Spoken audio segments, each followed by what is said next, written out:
Right. Nizamabad జిల్లాతో పాటుగా హైదరాబాద్ జిల్లాలో వరుస చోరీలకు పాల్పడిన అంతర్ జిల్లాల ఘరానా ముఠా సభ్యులు నిజామాబాద్ పోలీసులు అరెస్టు చేశారు. గత కొంతకాలంగా తాళం వేసిన ఇళ్లను టార్గెట్గా చేసుకుని వరుస దోపిడీలకు పాల్పడుతున్న ముఠాకు చెందిన 8 మంది సభ్యులు ఎట్టకేలకు పోలీసులు అరెస్టు చేశారు.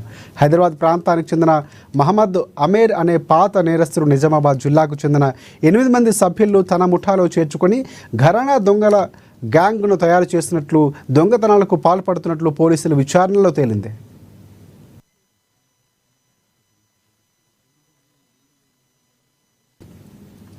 ఇక నిజామాబాద్ ఏసీబీ రాజా వెంకటరెడ్డి పర్యవేక్షణలో ప్రత్యేక టీంలను ఏర్పాటు చేసి వరుస దొంగతనాలకు పాల్పడుతున్న ముఠాను పట్టుకున్నట్లు సిపి తెలిపారు. మొత్తంగా 8 మంది సభ్యులు గల ఈ ముఠా నిజామాబాద్ జిల్లా కేంద్రంలోని 5, 6వ టౌన్ పోలీస్ స్టేషన్లతో పాటుగా హైదరాబాద్ శివారు ప్రాంతాల్లో సైతం మొత్తంగా 39 దొంగతనాలకు పాల్పడినట్లు పేర్కొన్నారు. ప్రధాన నిందితుడిని అదుపులోకి తీసుకుని విచారించగా తన ముఠాలో ఉన్న సభ్యులైన మిగతా వారి వివరాలు వెల్లడించినట్లు తెలిపారు పోలీసులు. నిందితుల వద్ద నుంచి 15 తులాల బంగారు నగలతో పాటు 4 వాహనాలు స్వాధీనం చేసుకున్నారు. రాత్రి కూడా ఇళ్లలో చొరబడి దొంగతనాలు చేస్తున్న ఒక గ్యాంగ్ పట్టుకోవడం జరిగింది. మన ఇటీవల కాలంలో మన టౌన్ 6 పోలీస్ స్టేషన్ లో మనం కొన్ని సీసీ కెమెరాలు లోకల్స్ అందరూ కలిసి సపోర్ట్ తో సీసీ కెమెరాలు ఏర్పాటు చేయడం జరిగింది. అందులో భాగంగా సీసీ కెమెరాల ద్వారా మనం ప్రివెంటివ్ పోలీసింగ్ ఎంత బాగా చేయొచ్చు అనే దానికి ఒక ఉదాహరణ.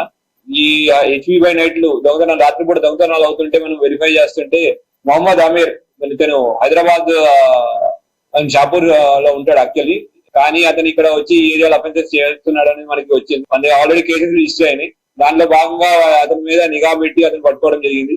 అతను యాక్చువల్లీ చిన్నప్పుడు స్టార్టింగ్ చిన్న పిక్ పాకెటింగ్ తో స్టార్ట్ చేసేవాడు. అయితే అతనికి మొహమ్మద్ అబ్దుల్ ఆసిఫ్ అనే అతనితో పరిచయం ఏర్పడింది. వీళ్ళిద్దరూ పిక్ పాకెటింగ్ తో పాటు మిగతా అంటే ఒక 1.5 years 2 years నుంచి ఈ హౌస్ బ్రేకింగ్ స్టార్ట్ చేశారు. అతనితో ఆసిఫ్ తో పాటు వసీం, సోహెల్, జావేద్ ఖాన్, రియాజ్, అలీ, ఆసిఫ్ ఖాన్ మిగతా వాళ్ళు కూడా కలిశారు. వీళ్ళందరూ నిజామాబాద్, నిర్మల్, కామారెడ్డి తర్వాత హైదరాబాద్ ఏరియాలో బ్రేకింగ్ అటెంప్ట్స్ చేస్తూ ఉండేవాళ్ళు. ఇప్పటిదాకా 24 కేసులు వాళ్ళ మీద రిజిస్టర్ అయినాయి. అయితే ఈ 24 కేసులు డిఫరెంట్ పోలీస్ స్టేషన్ డిఫరెంట్ ఏరియాలో రిజిస్టర్ అవుతా ఉండేవి. వీళ్ళు దొంగతనం చేసి ఒక ఇల్లుని ఐడెంటిఫై చేసి దొంగతనం చేసి తీసుకొచ్చి ఆ డబ్బుల్ని